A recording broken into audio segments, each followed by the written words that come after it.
To demonstrate how to use the GameMaster's Apprentice decks to run a character through an adventure, I've put together a brief start to a dungeon delve and built a character in the Cypher System. Keep in mind that you could use any other tabletop RPG instead, I just chose the one I've been using most recently. My character, Indira Naval, is an exiled explorer who wields two weapons at once, or in other words, an outcast ranger who spends most of her time in the wild. She is skilled at things like sneaking, hunting, and acting quickly in the face of danger, but is less talented when it comes to dealing with people, and so chooses to adventure alone. Before starting play, I drew two cards and got the catalyst Villain vs. Villain Fight, and the location Mountain Pass. I decided that this means I've heard rumors of a villainous bandit group fighting. Another card says a skeletal silhouette. So let's say the bandits are fighting skeletons for control of the mountain pass. They both try to claim the old mine shafts, the bandits so that they can live in the pass and collect taxes, and the undead for reasons unknown at the moment. The tension, which is how I determine if a random event happens, starts at 1 out of 10, and will rise as I ask the deck questions. In the Cypher System, GameMaster intrusions, or GMIs, are negative or at least interesting random events that award XP, so I'll treat most random events as GMIs. My goals or quests are to stop or drive away the bandits and the skeletons, and also to find out why the undead are here in the first place. Those are also things I can earn XP for. And because the Cypher System allows the spending of XP for rerolls, I'm also going to allow spending 1 XP to let me redraw 1 card. The adventure begins as I approach the center of the pass. Taking advantage of what cover I can find, I move forward cautiously. Do I see any bandits or skeletons outside the mine entrance?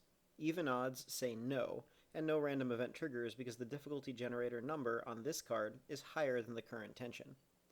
So, as the tension goes up to 2, I sneak towards the crumbling tunnel. I stop outside to use one of my ciphers, a whetstone that gives one of my swords +1 damage for 24 hours. Then I move just inside and listen. Undead monsters and rowdy criminals aren't known to be completely silent, so I decide that if there's anyone nearby, it'll only be difficulty 2, in the Cypher System that means I have to roll a 6, to hear them. I draw a card for the d20 and get 11, so I draw another card for the sensory snippets to tell me what I hear. Shuffling steps. Well, crap, does that mean I see a former bandit that is now a zombie?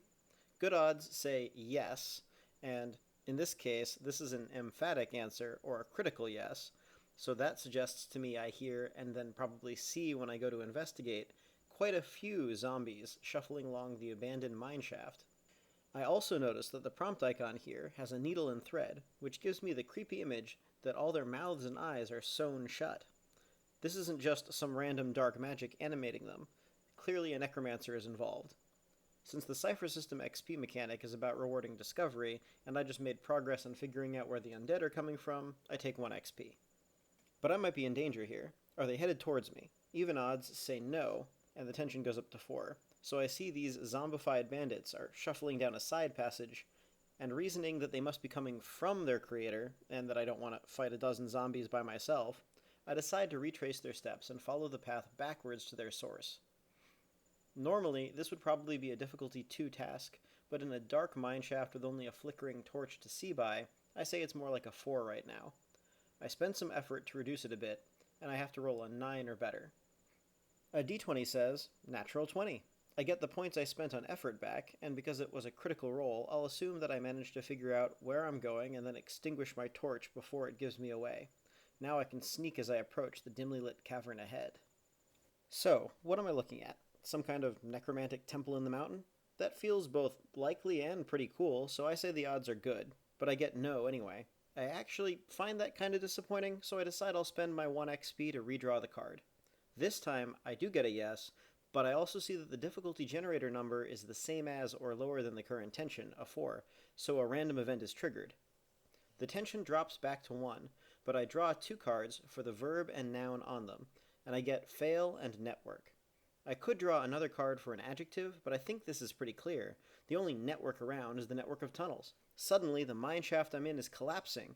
The beam I was leaning against gave way, as it had long been rotted through, and I have to dart forward into the cavern housing an ominous temple of death. Well, at least I can claim another XP, since this is clearly a GMI meant to make my life more interesting. Unfortunately for me, logic suggests that this will attract some attention. I look around. Are there any undead guards headed my way? Good odds say yes. And will you look at that, the prompt icon here is a coffin. I draw both of my swords as I hear splintering wood and turn to see a group of mostly fleshless skeletons breaking their way out of coffins stacked near the temple steps. Great. How many are there? I decide 1d8, and I get 2. How tough are they? The difficulty generator gives a bell curve number from 1 through 10, so it's good for selecting a random enemy level here. Since skeletons are supposed to be weak, I'll draw a card and give it -2 with a minimum of 1. I get 8, so the skeletons are level 6. That must be how they were able to kill the bandits. They aren't just skeletons, but the skeletons of orcs. Well, I activate my danger sensibility and roll initiative against them. I draw 16, and because of my ability, I only need 15. I go first. I use Fleet of Foot and make a difficulty 2 speed roll. I roll 12, which succeeds easily, so I can move and perform an action this round. I charge the nearest skeleton and use my focus ability to make 2 attacks with my 1 action. My light weapons make the attacks easier by 1 step, so I'm facing a difficulty 5 target, which is 15. My first attack roll is 2, which misses. Sadly, that was the sword with the bonus damage from my Cypher, but the second is a natural 20. This means that I get a bonus major effect. I could choose 4 extra points of damage, but considering how dangerous these things are, I think I'll go with Impair, so it gets a 1-step penalty to all its rolls for the remainder of the combat. My first blow glances harmlessly off a rib, but the second cracks one of its arms off at the wrist. It then scrabbles at me with its remaining claw-like fingers. I roll speed defense against its lower difficulty, and since I'm trained, that lowers the diff even further to 4, and I need to roll a 12. Unluckily, I get a 7, so I take 6 points of damage to my might pool as it rakes me across the arm. This is going to be a tougher fight than I anticipated. And, well, the combat would continue from there with the next skeleton's attack, and then me trying to use my Fleet of Foot ability to kite them around the temple while I whittle them down. But that's where I'm going to call it. Thanks for listening. I hope this demo has made the GameMaster's Apprentice decks easier for you to use.